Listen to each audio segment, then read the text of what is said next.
Hello நண்பர்களே, வணக்கம். நம்ம இன்றைக்கி பார்க்க போகிற பதிவு என்ன அப்படின்னு பார்த்தீங்கன்னா, நாளைக்கு கார்த்திகை புதன்கிழமை.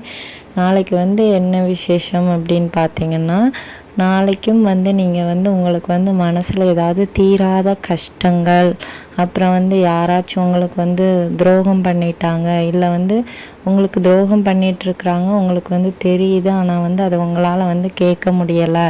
இந்த மாதிரி வெளியே சொல்ல முடியாத கஷ்டங்கள் நம்மளுக்கு நிறைய இருக்கும். யாருக்கிட்டேயும் நம்மளால் ஷேர் பண்ண முடியாது.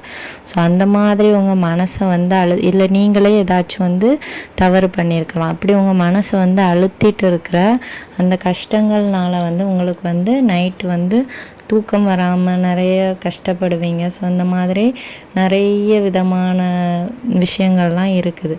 ஸோ இதுக்கு நம்ம தினமும் நாளைக்குன்னு இல்லை, தினமும் ராத்திரி நீங்கள் தூங்க போகும்போது இந்த முருகரோட நாமத்தை ஒரு 6 முறை நீங்கள் சொன்னீங்க அப்படின்னா கண்டிப்பாக ஒவ்வொரு நாளும் காலையில் விடியும் போது உங்களுக்கு நல்ல ஒரு பொழுதாக அமையும். அது என்ன நாமம்னு சொல்லி நம்ம இந்த பதிவில் பார்க்கலாம்.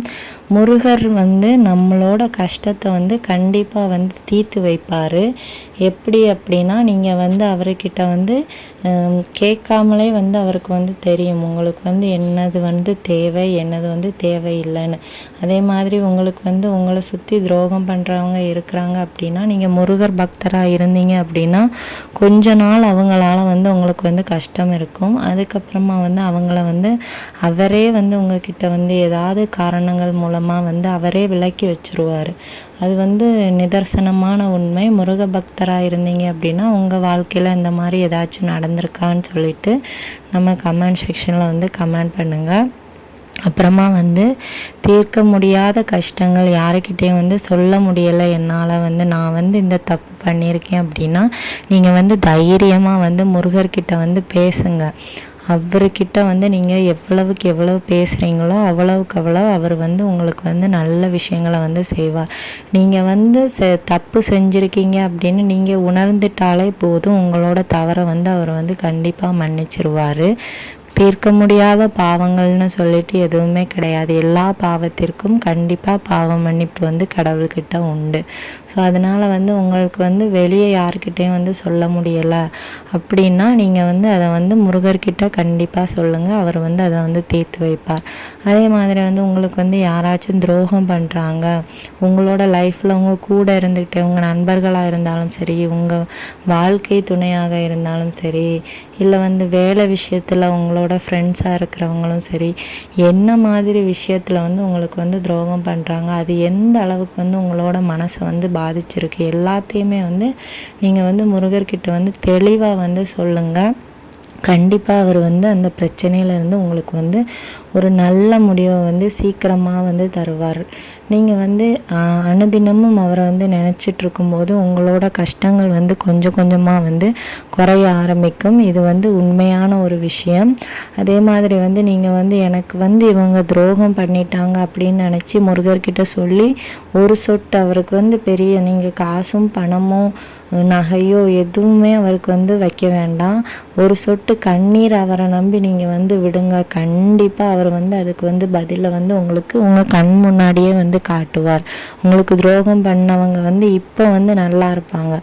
நீங்கள் கொஞ்சம் மேலே வரும்போது அவங்க எவ்வளோ ஒரு மோசமான நிலைமையில் இருப்பாங்கன்னு சொல்லிட்டு நீங்கள் கண்கூடாக பார்ப்பீங்க. இதெல்லாம் கண்டிப்பாக முருகர் பக்தராக இருந்தீங்க அப்படின்னா உங்களோட லைஃப்பில் நடக்கும். அப்படி நீங்கள் முருகர் பக்தராக இல்லை அப்படின்னா உங்களை முருகர் அவரோட பக்தராக தேர்ந்தெடுக்க போகிறதா இருந்தாலுமே உங்களோட லைஃப்பில் இந்த மாதிரி துரோகங்கள், அப்புறம் கஷ்டங்கள், அப்புறம் நீங்கள் ஏதாச்சும் தவறு செய்கிற மாதிரியெல்லாம் கொண்டு வருவார்.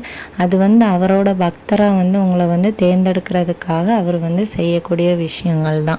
அதனால் நீங்கள் உங்களோட மனசு ரொம்ப கஷ்டமாக இருந்துச்சு அப்படின்னா நீங்கள் ஒன்றில் இந்த முருகரோட நாமத்தை, உங்களுக்கு எந்த முருகர் நாமம் தெரியுதோ அதை மனசில் நினச்சிக்கிட்டே இருங்க, சொல்லிக்கிட்டே இருங்க.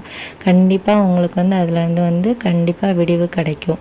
ஸோ நம்ம என்ன நாமம் பார்க்க போகிறோம் அப்படின்னா, இது கார்த்திகை மாதம்னால ஓம் கார்த்திகேயா போற்றி. இந்த நாமத்தை வந்து நீங்கள் வந்து தூங்குறதுக்கு முன்னாடியோ இல்லை உங்களுக்கு எப்போ டைம் கிடைக்குதோ அப்போ வந்து நீங்கள் வந்து இந்த நாமத்தை வந்து சொல்லலாம். சப்போஸ் உங்களுக்கு வந்து நைட்டு வந்து ஒழுங்காக தூக்கம் வரல, சரியாக நீங்கள் வந்து 2 மணி 3 மணி அப்படி தான் தூங்குறீங்க அப்படின்னா நீங்கள் வந்து இதை வந்து ட்ரை பண்ணி பார்க்கலாம். கரெக்டாக நீங்கள் வந்து 6 தடவை வந்து சொன்னாலே போதும். இதுக்கு வந்து நீங்கள் வந்து குளிச்சுட்டு இருக்கணும், அப்புறம் வந்து பூஜை பண்ணியிருக்கணும், அந்த மாதிரியெல்லாம் கிடையாது. நீங்கள் தூங்க போகிறதுக்கு முன்னாடி ஜஸ்ட் ஒரு 5 நிமிஷம் எழும்பி உட்காந்து இருந்துட்டு சொல்லிவிட்டு தூங்கிடுங்க. கண்டிப்பாக உங்களுக்கு வந்து நல்லா தூக்கம் வரும். உங்களோட மன கஷ்டங்களும் கவலைகளும் வந்து கொஞ்சம் கொஞ்சமாக நீங்கும். 6 முறை சொல்லுங்கள். ஓம் கார்த்திகேயா போற்றி, ஓம் கார்த்திகேயா போற்றி, ஓம் கார்த்திகேயா போற்றி, ஓம் கார்த்திகேயா போற்றி, இப்படி 6 தடவை வந்து சொல்லுங்கள். கண்டிப்பாக உங்கள் லைஃப்பில் வந்து ஒரு சேஞ்ச் வந்து கிடைக்கும். நம் சொந்த கடவுளாகிய கந்த கடவுள் நம் கஷ்டங்களை எல்லாம் தீர்த்து வைத்து நம்முடனே இருப்பார். இந்த வீடியோவோட பதிவு வந்து உங்களுக்கு யூஸ்ஃபுல்லாக இருந்துச்சு அப்படின்னா லைக் பண்ணுங்கள், ஷேர் பண்ணுங்கள். கண்டிப்பாக நம்ம சேனலை சப்ஸ்கிரைப் பண்ணி வச்சுக்கோங்க. நம்ம முருகரோட பதிவுகளை வந்து தொடர்ந்து அடுத்தடுத்த வீடியோக்களில் வந்து பார்க்கலாம். இந்த பதிவை பார்த்ததற்கு மிக்க நன்றி.